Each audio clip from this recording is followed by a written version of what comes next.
May it please the Court, Jeff Crockett of Coffee Burlington and Hans Adenot, City Attorney representing petitioner, City of Sunny Isles Beach. I'd like to reserve 4 minutes for rebuttal if I could. I'm sorry, that was 4, Counsel? 4 minutes. Right. We're here on a second-tier certiorari case.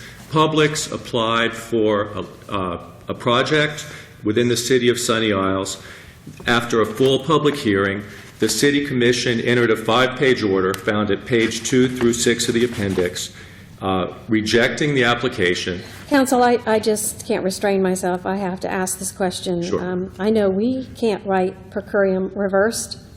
Can the appellate division of the circuit court write a per curiam reversed? No, Your Honor, and this court has twice held that in the Trouth case and in the Torbert case, which I just did a supplemental authority file today, although it was actually cited in the reply memorandum. Both of those say on certiorari the circuit division is under the same rule as what this court said in Cates versus Millhiser, that per curiam reversals are not allowed, and that for an appellate court to announce a reason for reversal is essential, and litigants cannot be left to wallow in a sea of confusion as to the rationale. So if I'm hearing you right, this has to go back to the circuit court. Is that correct? Well, Your Honor, it has to be, what has happened has to be quashed. But this court now has the decision based on judicial administration, judicial economy. What decision? We don't know what they did. I mean, we work Absolutely. on error from the court below, and it says per curiam. Absolutely, and clearly you have this court, as happened in Torbert, could remand the situation. But we cited 3 or 4 other cases where this court and other appellate courts have said the record is sufficient. We know that we know what the essential requirements of law are. You're asking us on a certiorari, a second-tier certiorari, where when the rules were changed back when, and everything was, the stars were realigned for certs, where we're not even supposed to look at record proper in a cert. I mean, we're not supposed to look at the record and decide this, yet we don't have anything but the record.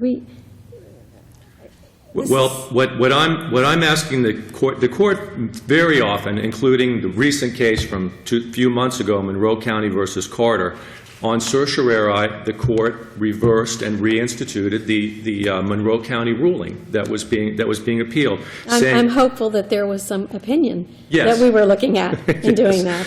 Yes, but what the law provides, the law. I mean, you're all correct. There was nothing there. There was no decision to review. We don't know what they meant, why they acted.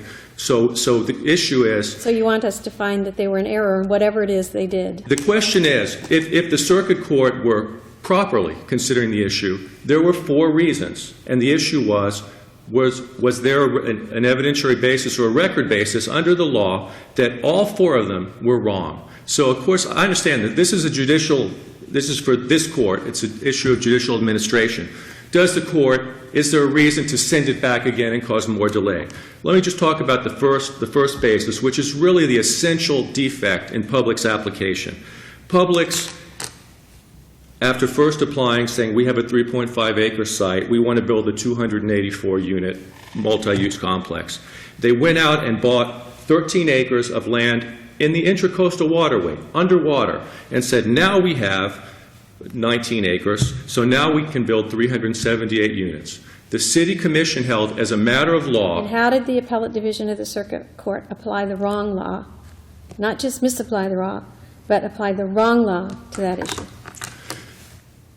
Well, this court held again, I can't tell you what their... The answer is you don't know, and therefore we understand, because we're told frequently by the Florida Supreme Court, what it is we're supposed to do on a second-tier cert. Okay, due process, did the correct law get applied? Correct.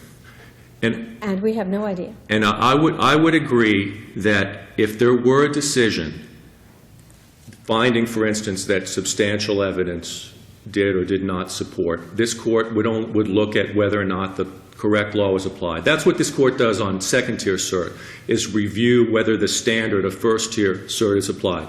But we're in a situation here where, in essence, that review did not happen because we don't know. It was so defective, both as to form and content and revealing what, if anything, was underlying, that this court is in the position And that of... is a great argument to make somewhere, to have the stars realigned jurisdictionally, perhaps, in land use matters, which are huge, giant matters that perhaps should be reviewed initially by this court. But unfortunately, that is not how the constitutional and statutory stars are aligned right now. Well, there are cases, and we've cited them, where this court has said the record is sufficient for review. And what I would contend is the issue of, under the ordinance, there's an ordinance from 2004, and there's a clarifying ordinance from 2007 that says you do not consider underwater land in density requirements. That's what the city held in a clear legal order with findings of fact and conclusions of law. That was legally correct. This court can rule on the law. It does not matter what the circuit court thinks about the law. This court rules on what the law provides, and that is true on first tier and second tier. So if, as we believe and as we contend, it is clear that the City Commission was correct under the deference it is entitled in interpreting its own ordinance, under the plain language of the original ordinance, and under the clarifying ordinance, which we all agree applies, a clarifying ordinance applies, then the City Commission was correct in saying, in essence, we're dismissing this application analogous to a circuit court dismissing a complaint without prejudice and with leave to amend. That's what was done. It's clear that that action was proper and in accordance with law. The record is sufficient for this court to see that. There can be no dispute on that just based on the law, leaving aside all issues of disputed fact. So that's what we would ask the court to do. All right, you Thank you, have counsel. 3 minutes left for rebuttal, Thank you. counsel. Thank You're you. welcome.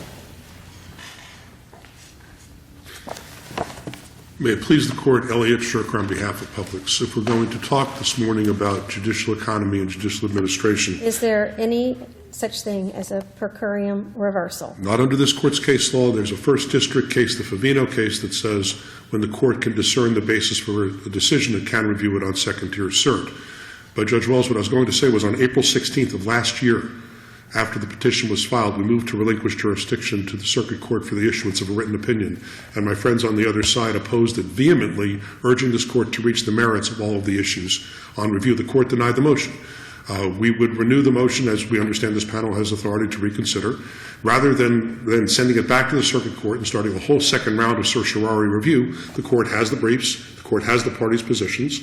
If the Court believes it's inappropriate to review the decision on the merits under this Court's case law, the appropriate relief we submit would be simply relinquish jurisdiction, ask the Circuit Court panel to issue a written decision, and we can recur for review on the same papers that are before the Court. We submit that would be much more efficient, as we said it would be in April of last year, rather than starting a whole new round of certiorari review. This case has been pending for a very long time. It was pending in large part because there was an original Circuit Court action. Saying there's no reason why we couldn't send it back to the appellate division of the circuit court and say, write an opinion. Unless you want to deny cert.